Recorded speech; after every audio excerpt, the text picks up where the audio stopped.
तो गाइज प्रश्नावली 9.1 का जो 10th क्लास एनसीईआरटी बुक का प्रश्न नंबर 9 आपको हम बताने जा रहे हैं, जो कि वीडियो को आप अच्छी तरीक़ा से देख लेंगे। ठीक है, देखिए यहाँ पर एक फिगर को ड्रॉ किया गया है और देखिए ये फिगर को कैसे ड्रॉ किया गया है।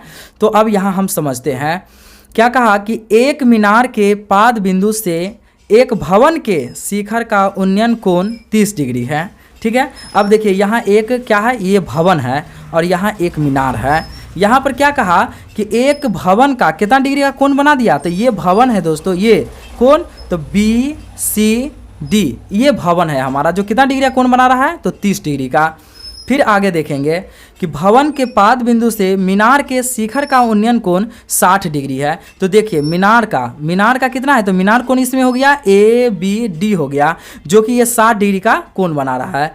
यदि ऊंचाई क्या करा, यदि ऊंचाई 50 मीटर ऊंची है तो भवन की ऊंचाई ज्ञात करना है। ठीक है, तो ये हमको कितना दिया हुआ है, तो ये हमको दोस्तों दे दिया यहाँ पर कितना, तो ये दे दिया 50 मीटर हमको दे दिया।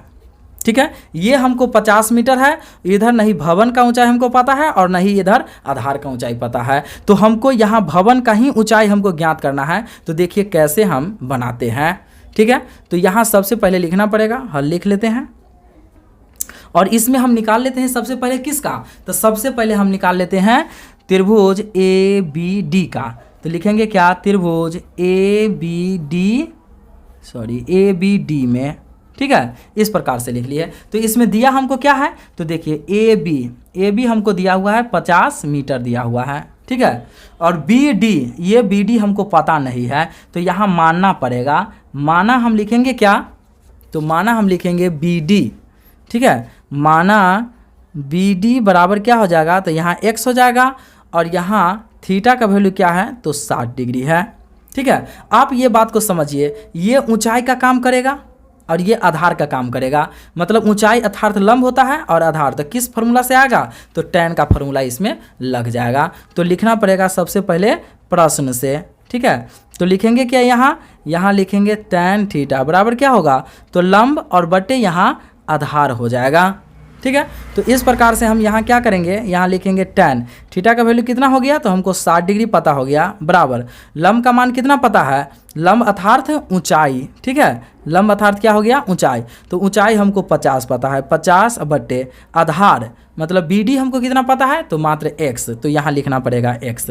अब हम यहाँ क्या कर लेते हैं, देखिए tan 60 डिग्री का वैल्यू कितना हो जाएगा, तो √3 बराबर क्या होगा 50 अब बटे यहाँ x हो गया। ठीक है, अब हम क्या कर लेंगे, यहाँ इसके नीचे नहीं कुछ तो एक इस प्रकार से, अब इसको क्रॉस मल्टीपल कर लेंगे। जब क्रॉस मल्टीपल करेंगे क्या होगा, √3 x बराबर क्या होगा 50। ठीक है, अगर हम इसको आगे हम बढ़ाना चाहें तो x बराबर हमको क्या पता चल जाएगा 50 और बट्टे में ये क्या हो जाएगा √3। इसको हम 1 मान लेते हैं समीकरण। ठीक है, अब हमको क्या करना है, यहाँ देखेंगे, लिखेंगे अब किस में निकालना पड़ेगा, तो त्रिभुज CB और D में निकालना पड़ेगा। ठीक है, लिखेंगे त्रिभुज CBD में। ठीक है, इस प्रकार से। तो अब देखिए यहाँ हमको जो B और D और C जो भवन है, ये CD, ये भवन की ऊंचाई हमको पता नहीं है, तो इसको मान लेना पड़ेगा। क्या लिखना पड़ेगा, माना CD बराबर क्या मान लेते हैं, तो इसको भी हम h मान लेते हैं यहाँ पर।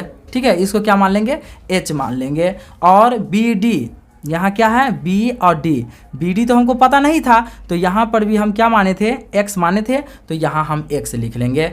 और हमको कोण थीटा बराबर कितना, तो यहाँ 30 डिग्री होना चाहिए, 30 डिग्री है। ठीक है, तो आप समझ लेंगे कि भवन ये तो ऊंचाई हो गया और ये आधार हो गया, तो किस पर फिर जाएगा, तो वही हमको जाएगा tan थीटा पर। तो क्या लिखना पड़ेगा, इसको लिखेंगे लंब और बट्टे में क्या लिखेंगे, तो आधार लिखेंगे। ठीक है, तो यहाँ क्या लिखना पड़ेगा, tan 30 डिग्री का 30 डिग्री हो गया और लंब का मान कितना होगा, तो लंब का मान इसमें हमको h पता चल गया और x आधार हमको x है, तो x का मान हमको यहाँ कितना पता है, तो x का मान देख लीजिए हमको इतना पता है। ठीक है, तो यहाँ x का मान तो पता हो गया, तो यही x का मान हम क्या करेंगे, यहाँ पर रख लेते हैं आधार के जगह पर। क्या लिखना पड़ेगा, यहाँ पर लिख लेते हैं 50 अब बट्टे में √3।